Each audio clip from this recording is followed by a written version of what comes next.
Bonsoir à toutes et à tous, chers abonnés de l'Œil des enseignants. Merci de nous retrouver encore une fois pour une nouvelle émission d'analyse politique approfondie. Vos commentaires et votre fidélité nourrissent chaque épisode, alors n'hésitez pas à liker, partager et surtout à vous abonner si ce n'est pas encore fait pour ne rien manquer de nos décryptages sur la politique congolaise et internationale.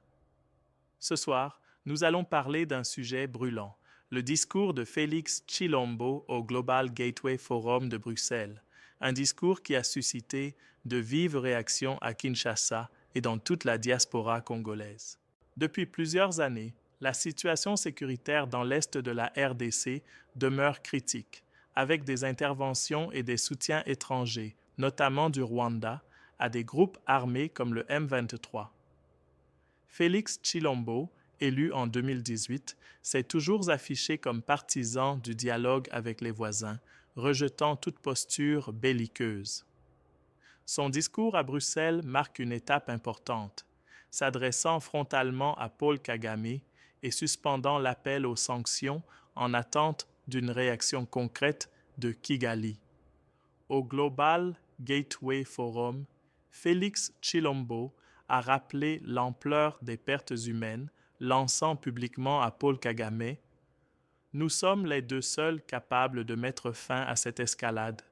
Je vous tends la main afin que nous fassions la paix des braves. » Ce choix de suspendre l'appel aux sanctions contre le Rwanda, tout en sollicitant une solution négociée, a été perçu par certains Congolais comme une insulte à la mémoire des victimes des violences à l'Est. Pour d'autres, il s'agit d'une menace voilée adressée à Kagame, sous la pression du regard international et de l'histoire. Dans la diaspora comme au pays, les réactions sont contrastées.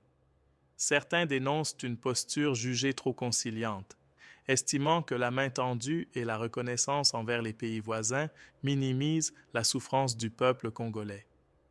D'autres saluent le courage d'un chef d'État qui ose s'appuyer sur la scène internationale pour tenter une résolution durable.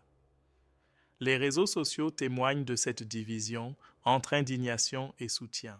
Au-delà de la symbolique politique, le message de Félix Tshilombo vise à placer Kagame devant ses responsabilités sous le regard des partenaires occidentaux présents à Bruxelles. En suspendant les sanctions, le chef de l'État congolais propose une sortie de crise qui met la balle dans le camp rwandais tout en avertissant « L'histoire nous jugera. Il est temps d'arrêter et de nous tourner vers la paix et le développement. » Ce discours, aussi controversé soit-il, révèle les tensions et les espoirs autour du processus de paix à l'est de la RDC. Insultes, menaces ou stratégie d'ouverture à Paul Kagame. La parole est à vous. Envoyez vos commentaires, analyses et réactions pour enrichir notre débat d'aujourd'hui sur l'œil des enseignants. Merci pour votre fidélité et rendez-vous dans notre prochaine émission pour suivre l'évolution des relations entre Kinshasa et Kigali.